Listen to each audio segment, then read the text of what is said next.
Hello po mga kabaro, Captain Bobby po. For today's video, pag-uusapan po natin kung paano kunin ang equivalent drop ng barko in present condition into different water densities using the hydrostatic table. So sa ating example, the vessel MV Captain Bobby's mean drop in salt water is 14.31 meters. Find the mean drop in dock water density of 1.014 tons per cubic meter. So, sa ating hydrostatic table, ito po yung makikita natin or yung given data. So, sa drop section, makikita natin doon yung 14.3 sa taas, saka 14.35 sa baba. Yung 14.31, yun yung hahanapin natin. So, yung katapat niya, lagyan natin ng X. Sa 14.30, yung corresponding displacement niya ay 93770 metric tons. Ito naman sa 1435, yung corresponding displacement niya ay 94128. So ganito po yung itsura doon sa hydrostatic table. So, yung kukunin nyo palagi, yung tatandaan nyo ay dito, yung trim na gagamitin nyo ay yung 0. So, trim na gagamitin palagi ay 0. So, yung katapat ng 14.3, which is ito, 93770. So, ilagay mo dito. So, sa katapat naman ng 14.35 na drop ay 94128. So, dito nyo ilagay. Sa 1431, X, dahil i-interpolate natin yan. So, next. So, upang makuha natin yung equivalent displacement ng 1431 meters, kailangan natin mag-interpolate. So, ganito nyo lang gawin para madali, no? Isipin nyo lang na ito ay isang mukha ng tao na malaki yung tainga, no?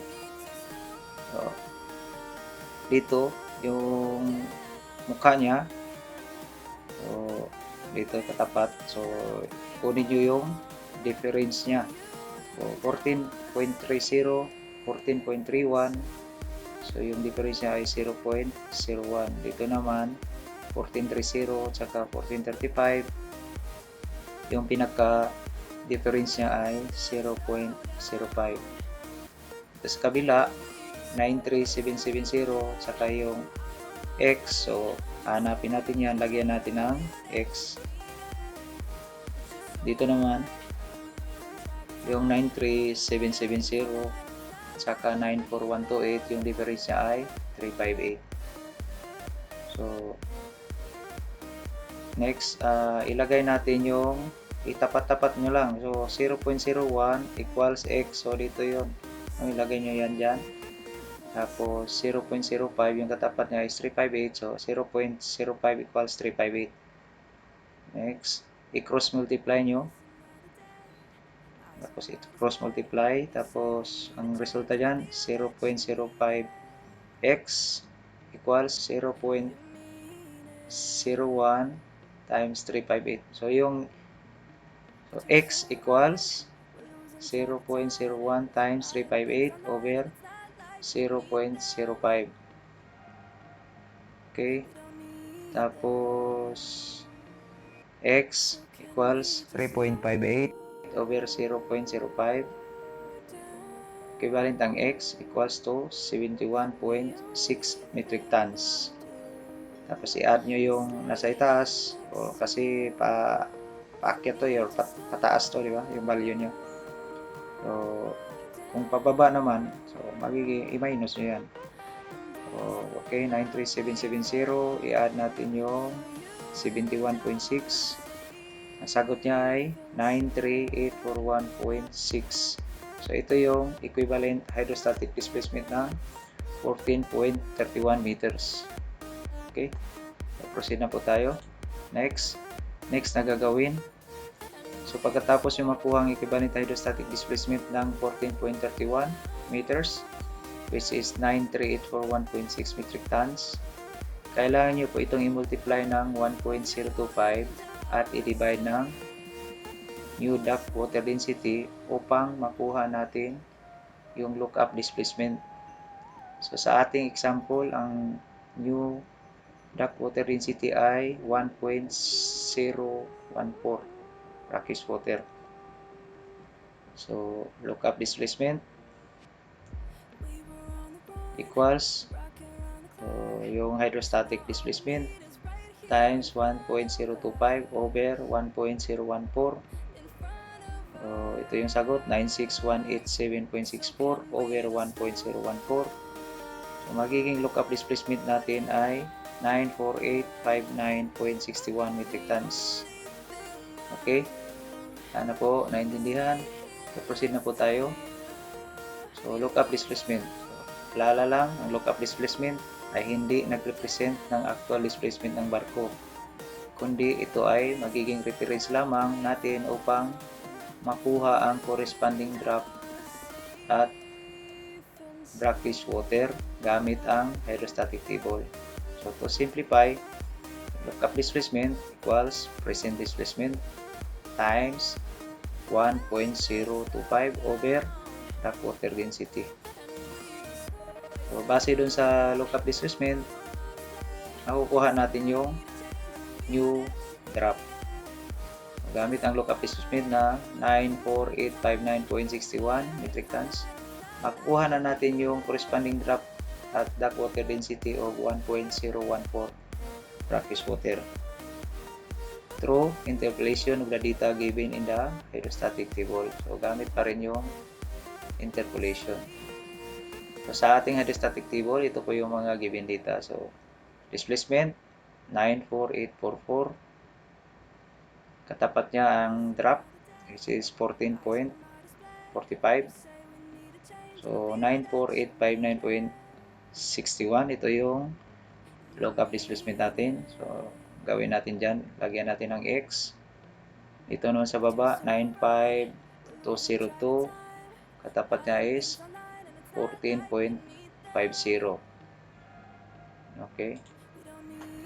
So, dito sa hydrostatic table, hanapin natin yung corresponding drop ng lookup displacement natin. Okay. So, gamit pa rin ng trim na 0. Ito pa rin yung gagamitin nyo na trim sa hydrostatic table, 0. So, yung katapat ng 94844 ay 14.45. So 94844 14.45.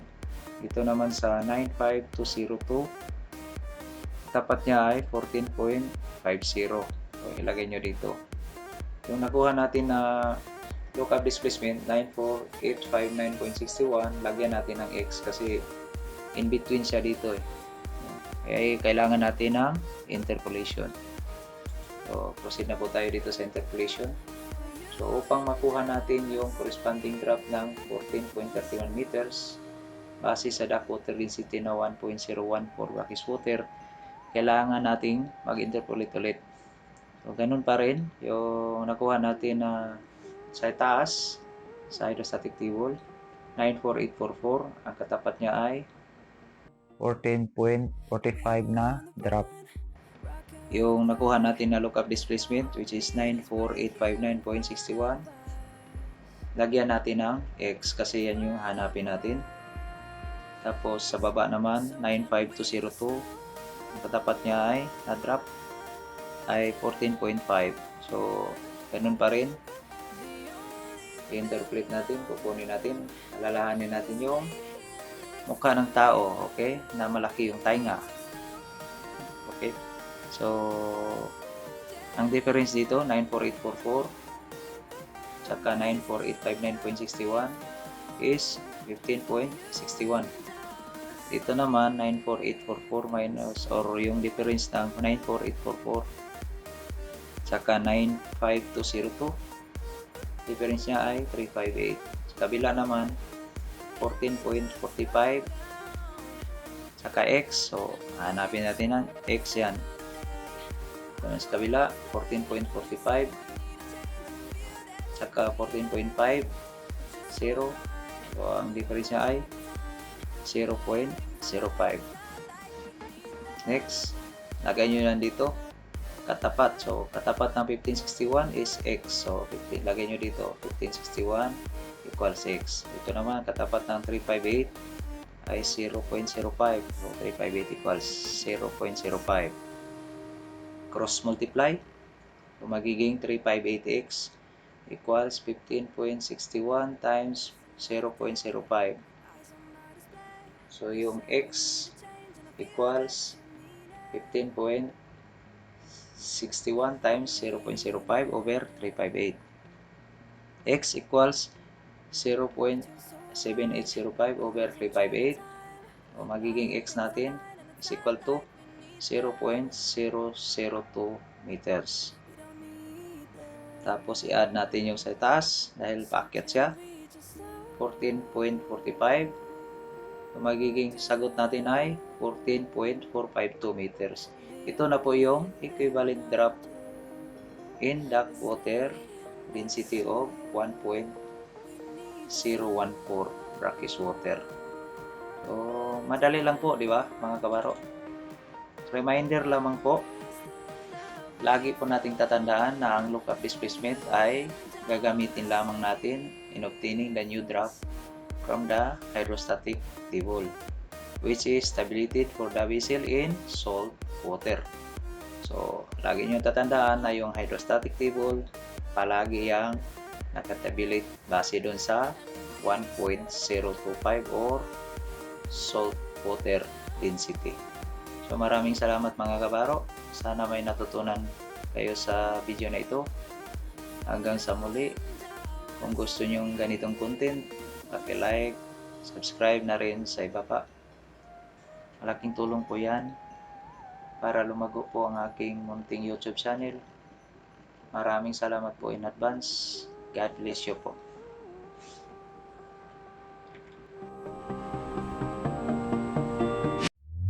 We were on the run, rocking around the clock.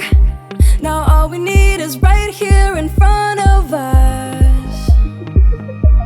In front of us. So can we just stop?